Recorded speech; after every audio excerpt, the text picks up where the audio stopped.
how to enable or disable dark mode on Brave web browser. So if you want to enable or disable the dark mode on Brave web browser, then what you need to do is first open up the browser. So I'll be giving you an example from the Chrome browser. What you need to do is simply open up your browser. And once you open up your browser, you need to simply go with the upper right, which has that three dots icon, and then you can go with extension and go with manage extension. Or the other way is you need to simply go with the search and search for Chrome Web Store. Once you've searched here, you will have the chromewebstore.google.com. Click on it and then go with extension. Search for an extension which is dark mode.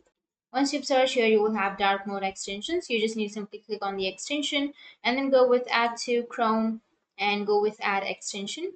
Once you've added the extension to your Brave web browser, you just need to simply go with the extension which is here on the upper right. And once you click on it, you will get the dark mode. And that's it. That's how you can get the dark mode. Now, if you again want to go with the light mode, then you just need to simply click on the moon option, which is here, and you will get the light mode. So that's how you can enable your dark mode on your browser. And if you have any questions, feel free to comment below. Thanks for watching.